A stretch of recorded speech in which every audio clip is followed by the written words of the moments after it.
As a kid, I spent quite a bit of time playing video games.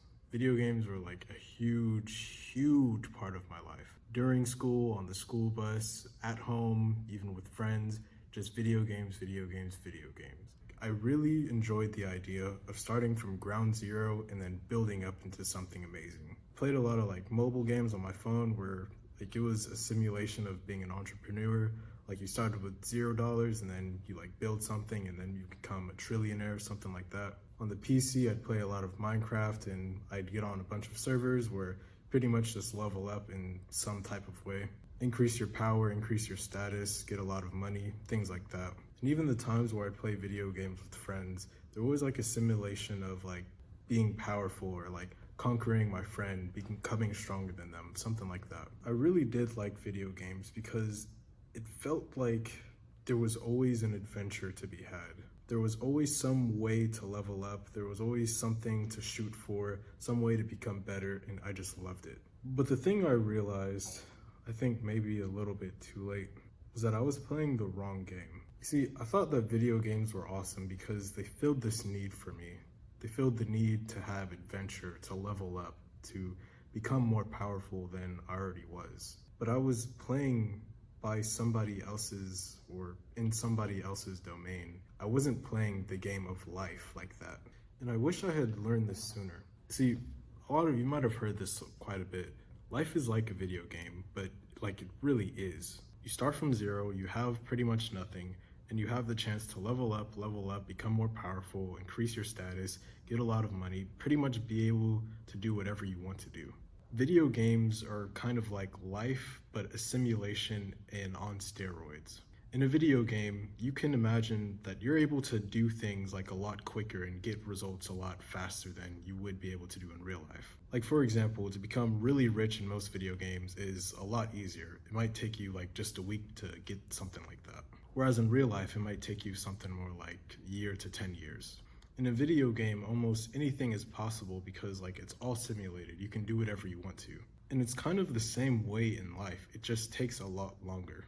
But the thing that I wish I had realized is that, but the thing that I wish I had started doing sooner is leveling up in real life first. Because you see, the thing is, when you're leveling up in a video game, you can become like the highest, most important person in that like video game or whatever. But eventually, and you've probably experienced this before, that video game becomes just boring, you don't want to play it anymore, it becomes irrelevant to your life, and it's just like, whatever.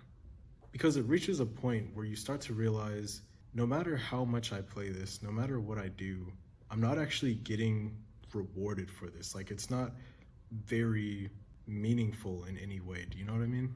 Like, sure, it's nice if you can be like #1 in any type of like popular video game, but at the same time, it's like, what does that actually do for you? Are you actually rich? Does that mean you have like a high social status in real life? I just kind of started to think of real life as the real video game that I should be playing instead of all of these actual video games. Because when you start to level up in real life, these results, they stick to you in a more meaningful way.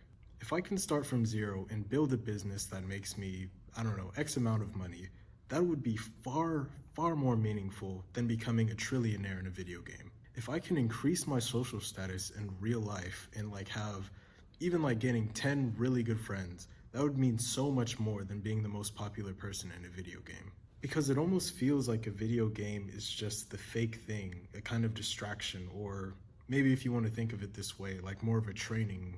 You train and simulate like getting all of these things you want in a video game, but real life is where you actually get to the meat and juice of it.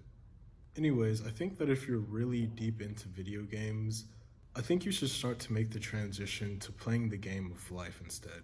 I know video games are like a little bit more fun at times, like it's designed to be more engaging, give you like more hits of dopamine, whatever.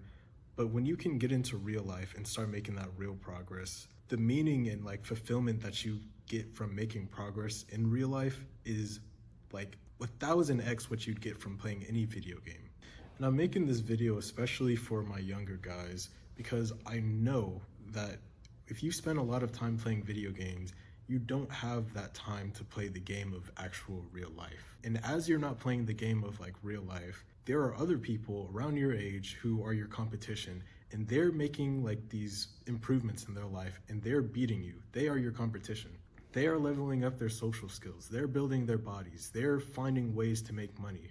And it's like, do you really want to give your competition that advantage over you? Whatever video game you're obsessed with, you probably already know this to be true. You probably already know this to be true. Eventually, the video game that you're obsessed with playing right now, you're eventually going to get bored of it. There's probably going to be some new video game that you or your friends want to get on, and then you'll start playing that, and then you restart from square one. You're back to ground zero. However, when you start to play the game of life more seriously, there's no like quitting this game. Like once you quit, like say you end up dying, well, that's the rest of it, so there's no like another one. But it's kind of like, why wouldn't you want to play the game that's going to last the longest for you? That's going to ultimately mean the most to you. I hope that that kind of makes sense to you. But then there becomes a problem of, okay, you want to make your actual life your new video game, so how do you make it more interesting? How do you make it like more fun like a video game would be? And the simple answer is you gamify your life. Just like in a video game where you have to like fight monsters to level up a certain skill or do certain quests to gain some kind of reward, it's the same thing in real life. If there's a challenge that you're facing, like maybe you want to build your body or maybe you want to like improve on your social skills, there are like literally these challenges that you can make yourself do and you're going to level up. If you make yourself do 20 push-ups like right now, you're going to level up your body. If you force yourself to go out and like talk to 3 people outside, just like say hello or something, that's going to level up your social skills. If you keep doing this, you keep leveling up, like finding new ways to just improve, level up in life, it's going to do so much for you. And I think another reason why a lot of people don't want to make like their real life the video game is because their life is kind of shit. And no offense, like if you are at that stage in life where your life is shit, it's only going to get worse if you keep like distracting yourself. If you keep coping and like trying to cover up this pain in your real life with these video games, your real life isn't going to change. It's just going to become worse and worse and worse and worse. And eventually you're going to hit this plateau where you are so depressed, so out of it, but it's to a point where you feel like you literally can't do anything. Your competition's all the way out here and you're like still at this really low level and even getting worse than that. So it's like, dude, just stop playing video games. Start leveling up your life, dude. Before I might have said just like try and cut down on your video game like hours, but I think like cutting it off cold turkey is like a better way to do it. I promise you that if you can really get this message here and start leveling up your real life instead of your video game life, you're gonna make some progress and you're going to wish you had done this sooner. Wish you had started taking this more seriously. There's so many adventures to be had in life that just are like hidden to you before like you level up, and like once you level up you're like, oh well, I never knew I could do this, and it's like, wow, I wish I had. But some opportunities, just like in video games, like you won't know about them until you level up to a certain level. I hope I've convinced you. I hope that something you get from this video is that you'll start or stop playing video games as much as you are and start leveling up in real life. Your future self will definitely thank you and look back on this time and be like, wow, I'm glad I did this. And by the way, if you are interested in leveling up your body, getting a more aesthetic physique, you know, looking good, feeling more confident, getting more attraction from girls, and like getting more respect from men, you can click the link in the description. Pretty much I'll coach you and like keep you accountable and make sure that you level up as fast as you possibly can and like as most effectively as you can as well. You can kind of imagine it in a video game when like someone's higher level than you and they can like give you some buffs and like take you from level 1 to like level 15 instead of you just going level 1, level 2, level 3. It's kind of like that. I think it's a lot easier and you'll definitely benefit from it. If you're interested, it's there, so just wanted to let you know. Other than that, hope you have a great rest of your day. Peace out.